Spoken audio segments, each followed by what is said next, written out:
கதைப்பொம்மை சேனலுக்கு உங்களை அன்புடன் வரவேற்கிறேன். இன்றைக்கி நம்ம இனியவளே அப்படிங்கிற ஒரு தொடர்கதையை தான் பார்க்க போகிறோம். இதை எழுதியிருக்கிறவர் அகிலா கோவிந்தன். இதை உங்களுக்கு படித்து காட்டுவது சிந்து. வாங்க கதைக்குள்ளே போகலாம்.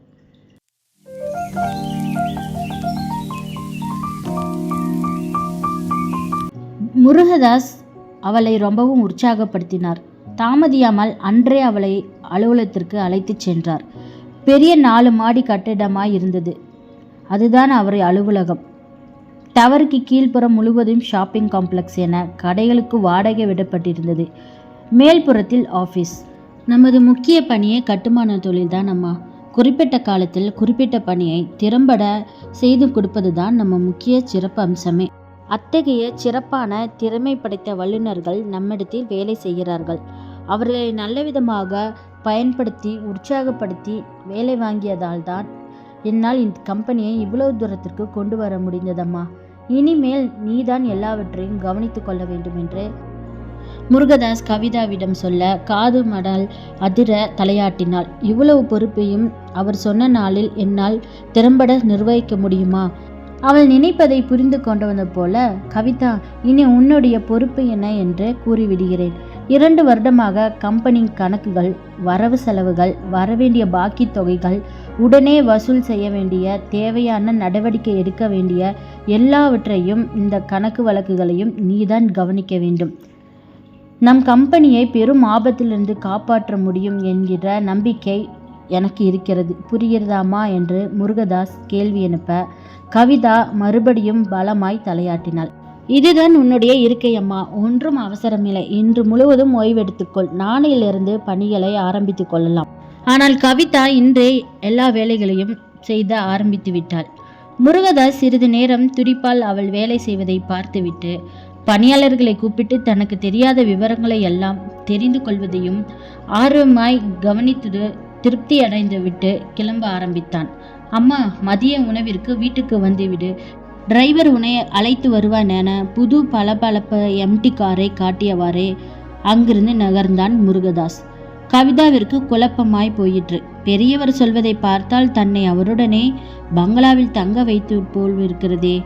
மேலும் பெரியவர் தனது பொறுப்புகளை ஒப்படைத்தது தான் முதலாளியாகவே பொறுப்பேற்று கொண்டது போலவா நினைத்து கொண்டார். அவரிடம் எப்படி தெரிவிப்பது நான் உதவிக்காக மட்டும்தான் பொறுப்புகளை ஏற்றுகிறேன் என்று? தான் காட்டும் நன்றி கடனாய் அவருக்கு சேவை செய்ய மட்டும்தான் இருக்கிறேன் என்பதை எப்படி அவருக்கு உணர்த்துவது? நான் பழைய கவிதா தான், பணக்கார கவிதா அல்ல. நான் தங்கப்போவது பெரியவரின் பங்களாவில் அல்ல, போலி மாமியுடன் அவர்களது வீட்டில்தான். இதையெல்லாம் உடனடியாக பெரியவரிடம் விளக்க வேண்டும் என தனக்குத்தானே முடிவெடுத்து கொண்டு வேலையை கவனிக்க ஆரம்பித்தாள் கவிதா. சட்டென வேகமாய் படீர் வேகத்துடன் திறக்கப்பட்டது அவளது அறைக்கதவு. திடுக்கிட்டு பார்த்த கவிதாவின் கண்கள் ஆச்சரியத்தில் விரிந்தன. கலைந்த தலையுமாய் அடர்த்த தாடியுமாய் தடித்த தேகத்துடன் ஒருவன் அனாவசியமாய் நுழைந்து அவளை கொஞ்சமும் சட்டை செய்யாதவாறு கால் நீட்டி அலட்சியமாய் உட்கார்ந்து கொண்டு படபடவென அழைப்பு மணியை அழுத்தினான். பதட்டமாய் ஓடி வந்த பணியாளர்களை பார்த்து, யார் இந்த பொட்டச்சி என்றான். கவிதாவால் ஒரு கணம் தன் கண்முன் நடப்பதை நம்ப முடியவில்லை.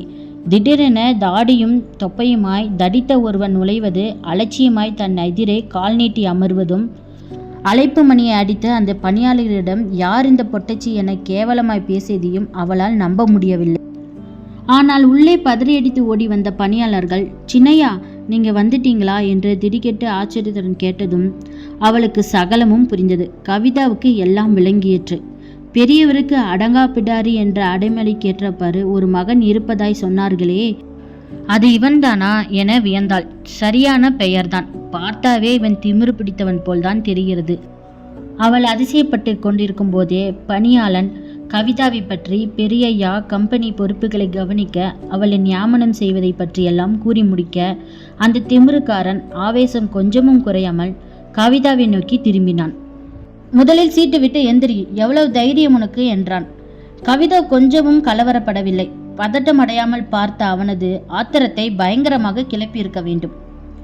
கோபம் பொங்கி வெடித்தது போல படீரென எழுந்தவன் ஆவேசமான அவள் கைகளை டக்கென இழுத்து விட்டான். முதலில் எந்திரடி, சீட்டை விட்டு என்று அப்படியே அவளை தள்ளவும் போனான். கவிதா கை மட்டும் என்ன பூ பறிக்கவா செய்யும்? அவளுக்கு வந்த ஆத்திரமே தனி. அந்நியன் ஒருவன் தன்னை தொட்டுவிட்டது, தன்னை அடிமைத்தனமாய் டீ போட்டு பேசியது, அந்தமாய் சீட்டை விட்டு தள்ள முயன்றது எல்லாம் அவளது கோபத்தை எரிமலையாக்கியது. ஆவேசம் கொஞ்சமும் குறையாமல் தன்னை தீண்டியவனின் கையை ஓங்கி உதறியவள் அதே வேகத்தில் அவளது செவிட்டிலே படாரென மாறி மாறி அடிக்கவும் செய்தாள். 2-3 அடிகள் விழுந்திருக்கும். எதிர்பாராமல் அடியால் நிலை குலைந்து போனான் அவன். வாழ்க்கையில் முதல் முறையாக அடி வாங்கியிருப்பது, அதுவும் ஒரு பெண்ணிடம் அடி வாங்கியிருப்பது. அது இங்கு நடப்பது கனவா இல்லை நிஜமா என்று அவனுக்கு ஒரு கணம் மிளற அவளை பார்த்தான். சிவந்த கன்னமும் துடிதுடித்த உதடுகளுமாய் நின்றவளை பார்த்து அவனுக்கு இவள் நாம் நினைப்பது போல் சாதாரண பெண்ணில்லை, இவளிடம் விளையாடுவது ஆபத்துதான் என்று உணர்ந்து எழுந்தானோ இல்லையோ, கவிதா அடித்த அடியில் அவனது அகபாவம் மூளையும் பழுதாகி போய்விட்டது.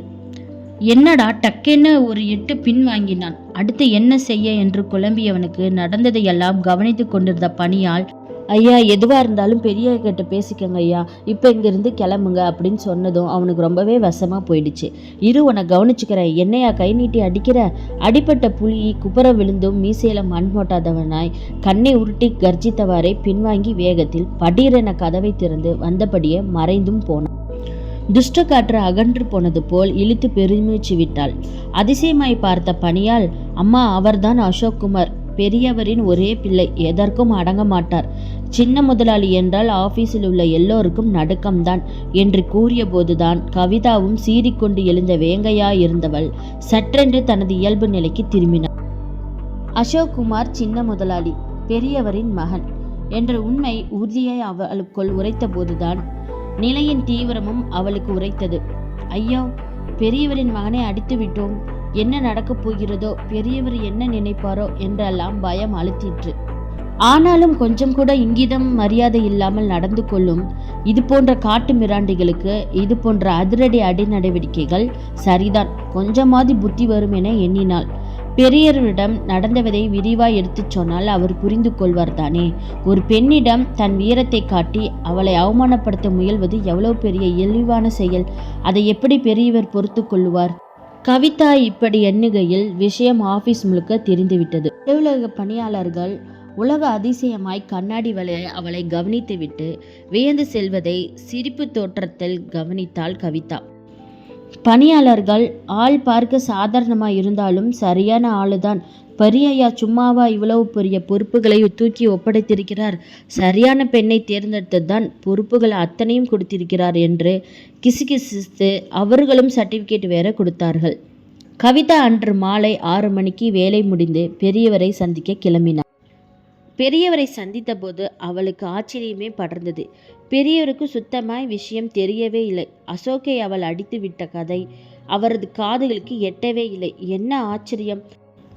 அந்த அசோக் குமார் அடிப்பட்ட புலியாய் உன்னை கவனித்துக் கொள்கிறேன் என்று கர்ஜித்து விட்டு சென்றவன் சொல்லவில்லையா? ஆனாலும் கவிதாவிற்கு பெரியவரிடம் அந்த விஷயத்தை சொல்ல சங்கடமாய்த்தான் இருந்தது. பெற்ற தகப்பனிடமே போய் உன் பிள்ளையை நான் அடித்து விட்டேன் என்று எப்படி சொல்ல முடியும்? அதுவும் பெரியவர் யார்? அவளை படிக்க வைத்து ஆளாக்கி வளர்த்தவராயிற்றே. அவருடைய பிள்ளையை கொஞ்சமும் நன்றியுணர்ச்சி இல்லாமல் அடித்துவிட்டு கவிதா தனக்கு எழுந்த குற்ற உணர்ச்சிகளை அடக்க சிரமப்பட்டாள். வார்த்தைகளை கோர்வையாக்கி வெளிவராமல் தவித்தாள். ஒரு வழியாய் தயங்கி விழுங்கி விஷயம் முழுவதையும் சொல்லி முடித்துவிட்டு பெரியவரின் முகத்தை பார்த்தவளுக்கு வியப்பே மிஞ்சியது. பெரியவர் முகத்தில் இருந்த புன்னகை சிறிதும் மாறவில்லை. கடும் சினத்தை எதிர்கொண்டவளுக்கு கருணை சிறிதும் குறையாமல் அமைதியாய் அவர் இருந்தது அதிசயமாகவே பட்டது. தன்னை என்ன சொல்லப் போகிறார் என்று பயந்தபடி கண்களை படபடக்க பார்த்த கவிதாவை பெரியவர் மேலும் கனிவாய் பார்த்தார். என்னை மன்னித்து விடம்மா, என்னுடைய தப்புதான். அவனை பற்றி முன்பே உன்னிடம் சொல்லியிருந்திருக்க வேண்டும். சொல்லாமல் விட்டது என்னுடைய தவறுதான். என்னை மன்னித்து விடம்மா. பெரியவர் இப்படி சொன்னதும் கவிதா ஒரு கணம் ஆடிப்போனாள். பதறி போய் பதட்டமாய், ஐயா, நீங்கள் தான் என்னை மன்னிக்க வேண்டும். நான் தான் அவசரப்பட்டு கை நீட்டிவிட்டேன். என்ன இருந்தாலும் ஒரு ஆண் பிள்ளையை நான் அப்படி அடித்திருக்க கூடாது. குற்ற உணர்ச்சி பொங்க கூறியவளை மறுப்பாய் தலையசைத்தவாறே பெரியவர் பார்த்தார். இல்லை அம்மா, நீ செய்தது சரிதான். அப்படி அடித்து உரைத்தால்தான் அவனுக்கு கொஞ்சமாவது புத்தி வரும். நீ எந்தவித குற்ற உணர்ச்சியும் கொள்ள தேவையில்லை. பெரியவர் பேச்சை மாற்றினார். அலுவலக விவரங்களை சமரசங்களையும் விசாரிக்க ஆரம்பித்தார். கவிதாவும் ஞாபகமாய் தான் கொண்டு சென்ற ஆபீஸ் குறிப்புகளை காட்டினாள். தனக்கேற்பட்ட சந்தேகங்களையும் எடுத்துரைத்து விளக்கமும் பெற்றுக்கொண்டாள். இறுதியில் பெரியவர் பங்களாவில் தங்கும்படி எவ்வளவோ வற்புறுத்தியும் அன்போடு மறுத்துவிட்டு அவரிடம் விடை பெற்று வீட்டுக்கு கிளம்பினாள்.